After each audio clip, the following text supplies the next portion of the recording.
O MBL apoiou Jair Bolsonaro em 2018. Não. Não apoiou? A gente apoiou no segundo turno com ressalvas, mas apoiamos no segundo turno. E depois Agora, passou a ser crítico do governo, né? sim, mas assim, a gente nunca teve com o Bolsonaro. Porque os bolsonaristas falam assim, vocês surfaram. Mentira, o Bolsonaro que surfou nessa onda. Quem fez as manifestações pelo impeachment da Dilma Rousseff foi o MBL. O Bolsonaro veio aparecer pra Inclusive, você se destacou nisso, né? Você foi um dos destaques na questão do impeachment da Dilma, Sim, né? eu fundei o MBL, eu convoquei com os rapazes as primeiras manifestações e eu fui vice-presidente do comitê do impeachment lá em Brasília. Então, eu fui um dos organizadores centrais desse processo. E aí mudou, se tornou crítico do governo do Jair Bolsonaro. Sim, eu já era crítico. Sim, mas qual que foi o maior motivo para ser... São muitos. O Bolsonaro é fraco, o Bolsonaro é corrupto, o filho dele é corrupto, ele traiu os eleitores. Essa soma de, vamos dizer, práticas erradas e essa postura hegemônica burra que ele tem, ou seja, ele viu assim, ele percebeu que era muito fácil enganar os brasileiros, muito fácil enganar os próprios eleitores, e ele basicamente mordeu a maçã, como a Eva, né? Aquela coisa da tentação de, poxa, eu posso seguir o mesmo caminho que o Lula. Ele tinha a opção de não ser o Lula, ele escolheu ser um Lula. E aí ele escolheu ser o Lula sendo populista, mentindo para os seguidores, fazendo essa estratégia de manipulação sentimental, igualzinho o que o Lula faz, e a gente se opôs a isso, a gente não aceita essas coisas. O senhor acredita que vai vingar essa candidatura, uma pré-candidatura do Flávio Bolsonaro? Como pré-candidatura, sim. E até como candidatura, vamos dizer, para ficar entre os 3 primeiros, ele vai ficar entre os 3 primeiros em qualquer cenário. Sua pré-candidatura, vamos falar de você agora. Sua pré-candidatura é para disputar de fato ou é somente para fortalecer o partido? Não existe isso de fortalecer partido. O partido a gente montou com o objetivo de ganhar eleições. Foi muito esforço, muita gente debaixo do sol coletando assinatura. Aqui em Piracicaba, inclusive, tô com uma coletora me olhando, os coletores me fiscalizam. Né? Eles nunca vão deixar eu criar basicamente um partido para participar. Tipo, o importante é competir. É para ganhar. Que perfil de eleitor o senhor pretende conquistar? Todos. Todos. Absolutamente todos. Hoje a gente tem é muito forte com o eleitorado jovem e homem, mas nesse instante a gente está começando a fazer a abertura do eleitorado mais feminino. Inclusive no TikTok, o número de seguidoras... Inclusive é o maior colégio eleitoral, é o colégio feminino, sim. Né? Mas, por exemplo, eu vou muito melhor entre homens do que mulheres. Dito isso, no TikTok, meu público já é igual homem e mulher. Então há um processo de mudança. O Brasil precisa de uma reforma política urgente. Qual seria a principal mudança? Muitas, né? Com algumas coisas que eu faria. Eu trocaria o modelo proporcional de lista aberta, que é o que a gente tem, para o distrital misto. Certo. Então, um modelo que teria distritos, as pessoas poderiam votar em políticos do distrito, cada distrito elegeria um político, e, paralelamente, os partidos teriam uma lista fechada, montada pelo partido, com candidatos com voto de opinião. Isso ia tirar 2 tipos de político. O político tipo Tiririca, que eles tacam só pra ter voto, e hoje esse político que é da bancada do Instagram, que eles ficam lá no Congresso, eles eu tô lutando contra o sistema, puxa um monte de gente e fica só gravando vídeo, tipo Nicolas Ferreira. Então, eu acho que isso é muito... É interessante, melhora a qualidade da representação, tanto localmente quanto em termos ideológicos. Mas isso é uma das coisas. Outra coisa que eu mudaria é o sistema de incentivo na política brasileira e para os partidos políticos, porque hoje os partidos políticos servem apenas para coleta de votos em determinados locais para eleger deputados federais, e aí eles ganham fundo partidário, fundo eleitoral elegendo deputados, ganham as emendas que esses deputados têm, esses deputados jogam a emenda na base, faz prefeito, e o prefeito serve apenas para administrar o dinheiro enviado para as emendas, para controlar contratos de lixo, etc., e ajudar a reeleger os deputados. Ou seja, é um ciclo estúpido, em que as pessoas não ganham nada com isso. Quem devia administrar bem os lugares são os prefeitos são apenas instrumentos dos deputados, os deputados são instrumentos do partido. A gente tem que corrigir isso. E como?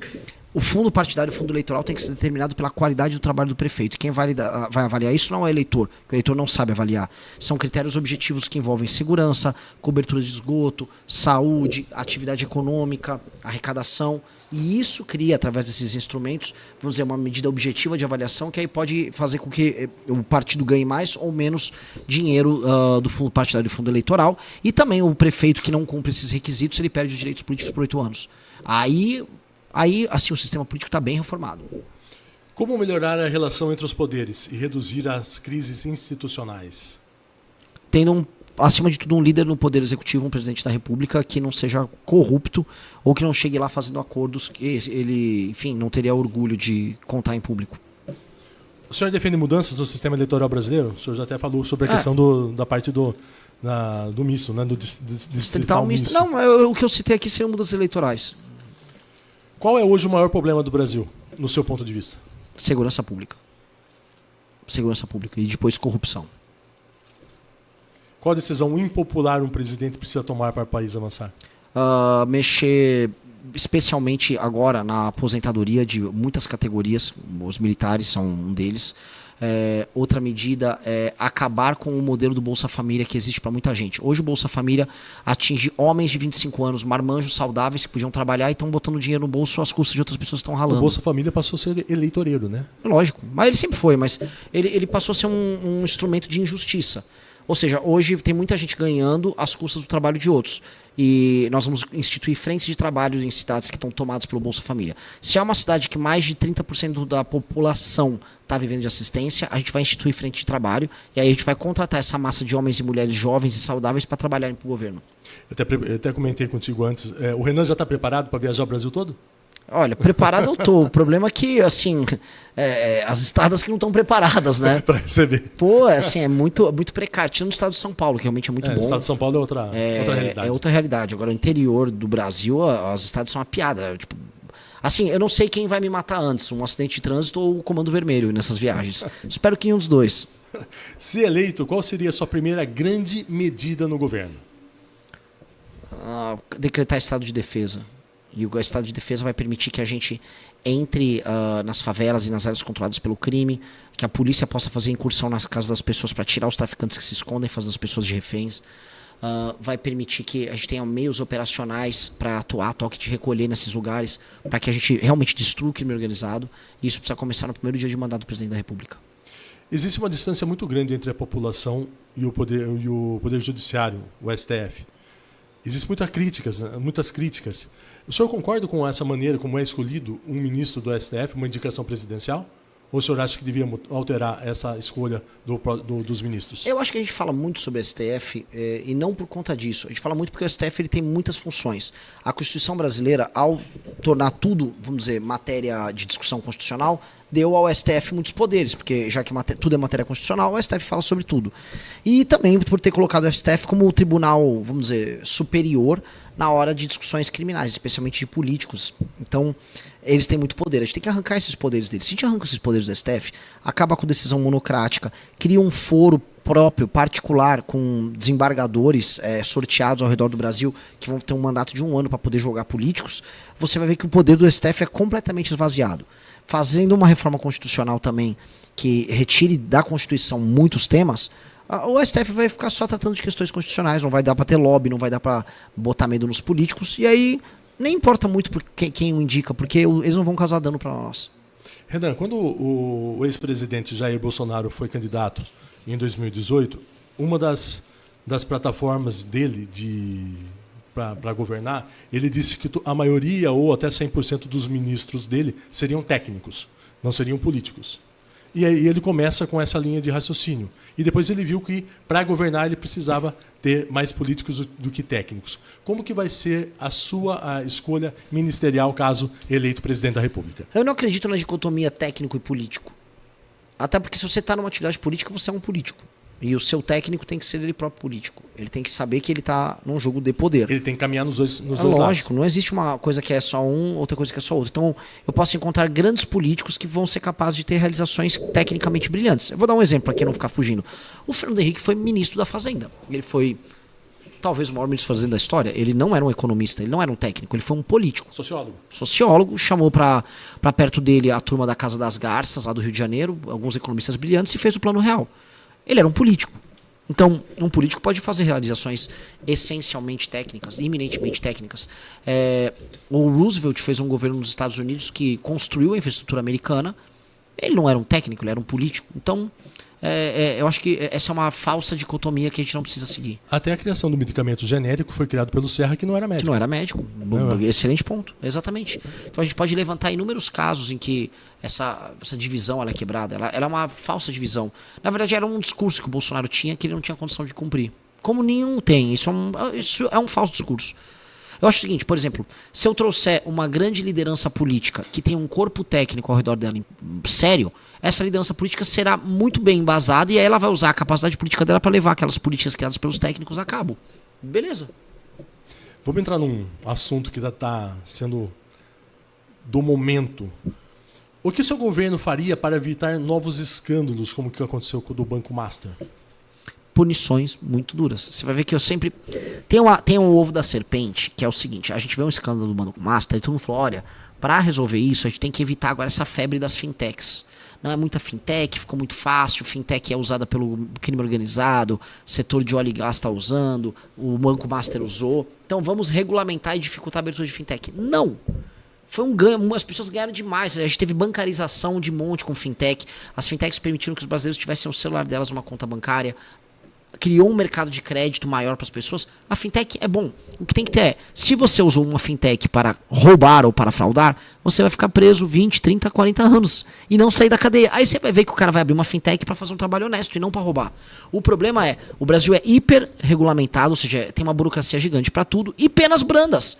O Morcaro já está solto novamente. Então o que é a natureza nossa? É uma natureza doentia. A gente põe regra pra tudo achando que vai coibir as pessoas de fazerem o mal, mas na hora de punir elas se elas fizerem o mal, a punição não existe.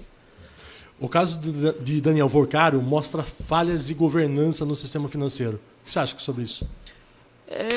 Também mostra, mas no fundo mostra falhas em termos de punição da legislação brasileira. Como é que um cara como ele se sentiu à vontade de comprar todas as autoridades do país? Porque, para falar em termos de governança, no fim do dia, aparentemente, ele usou as relações dele, tanto no governo Bolsonaro quanto no governo Lula, para impedir o Banco Central de... Dizem que muitos políticos estão envolvidos, né? Não, todos os grandes políticos estão envolvidos em alguma medida. E pelo jeito vai aparecer. Já está aparecendo, já começou a ser as listas já. Então o bicho tá pegando. Então o Vorcaro, no fim do dia, ele mostra o quê? Ele sentiu muita vontade para comprar todo mundo. Ele tinha certeza que nada ia acontecer. Então, no fundo, isso é sobre certeza de impunidade. As pessoas aqui no chat ao vivo estão falando assim, ó, vocês têm que ler o livro amarelo. Essa é a maior manifestação aqui da população aqui no chat, é para que as pessoas consigam e leiam o livro amarelo. É verdade. É verdade. O que tem de tão interessante nesse livro amarelo? É porque é a primeira vez que a gente começa a propor ideias novas para problemas velhos do Brasil, e envolvendo tecnologia, soluções que não estão assim, o que é uma solução de esquerda para o Brasil, solução de direita. Não, cara, o que é uma solução para o Brasil? E é criativo, novo, isso aí propõe, vamos dizer, soluções que as pessoas falam, pô, como é que ninguém pensou nisso antes? Poxa, o Brasil não é uma coisa difícil de resolver, é que a gente complica demais. E o Livro Amarelo vai muito nessa linha. E é o único programa, parte do Político hoje, que tem um programa de verdade.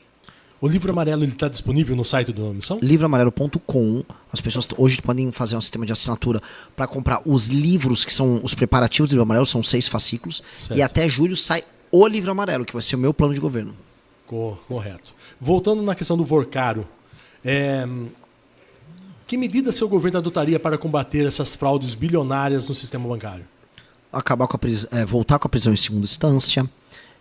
Acabar com as decisões monocráticas no STF, viu? Medidas jurídicas que envolvem o STF, porque eles têm certeza da impunidade.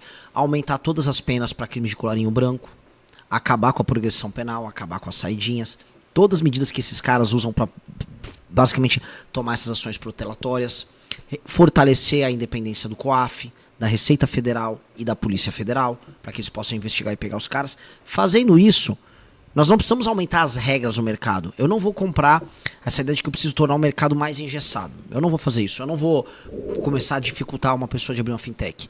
Eu vou botar na cadeia por muito tempo quem cometer crime usando fintech ou banco, etc. Essas denúncias do Vorcaro, você acha que vai afetar diretamente nas eleições agora de 2026? Vai porque envolve todo mundo.